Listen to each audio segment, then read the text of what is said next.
Ketika manusia hendak membuktikan keberagamaannya, sayangnya seringkali manusia tidak berjumpa dengan apa yang paling dibutuhkan dari keberagamaannya itu. Manusia tidak berjumpa dengan kebenaran itu sendiri. Manusia tidak berjumpa dengan apa yang paling dibutuhkan dari keberagamaannya. Manusia hanya berjumpa dengan tumpukan-tumpukan dogma, tumpukan-tumpukan teori teologi, tumpukan syariat, atau tumpukan ritual, dan hal-hal yang lain yang serupa dengan itu.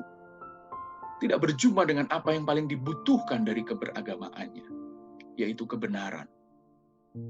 Dan berbicara tentang kebenaran, Alkitab, khususnya Perjanjian Baru yang ditulis dalam bahasa Yunani, menjelaskan kepada kita tentang dua pengertian dasar akan kebenaran. Dua pengertian dasar yang paling hakiki yang harus kita pahami dan kita mengerti ketika kita hendak membuktikan keberagamaan kita. Bahwa yang pertama, harusnya ketika kita beragama, kita berjumpa dengan sang kebenaran itu, sang aletheia itu. Yohanes pasal 14 ayat yang ke-6 mengajarkan kepada setiap kita. Kata Yesus, "Akulah jalan, kebenaran, dan hidup. Tidak ada seorang pun datang kepada Bapa jika tidak melalui aku," kata Tuhan.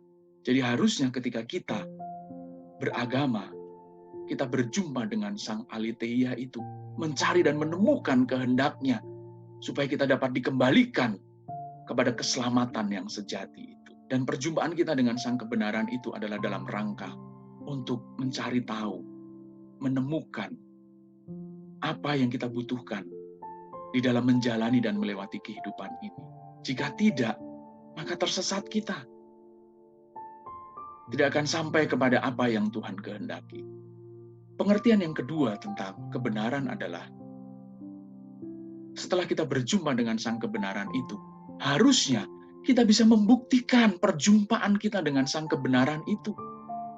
Inilah yang dimaksudkan ketika Tuhan berkata di dalam Matius 5 ayat yang ke-20, "Jika hidup keberagamaanmu tidak lebih dari hidup keberagamaan ahli-ahli Taurat dan orang-orang Farisi, maka engkau tidak layak bagi kerajaan surga."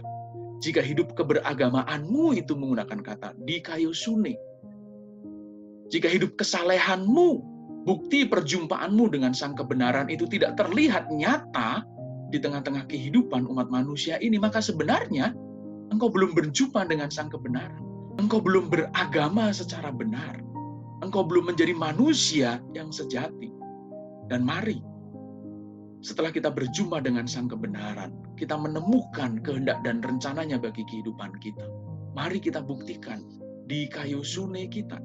Jika tidak, maka sebenarnya sia-sia perjalanan hidup kita sebagai manusia, sia-sia perjalanan hidup kita sebagai makhluk yang beragama, karena ternyata kita tidak bisa membuktikan kemanusiaan dan keberagamaan kita. Karena apa? Kita tidak bisa menunjukkan di kaiosune kita kepada sesama kita, dan tentunya kepada Tuhan. Mari kita perjuangkan perjumpaan kita dengan sang aletheia itu, dan kita perjuangkan di kaiosune kita itu di dalam kehidupan nyata ini. Selamat berjuang. Tuhan Yesus memberkati.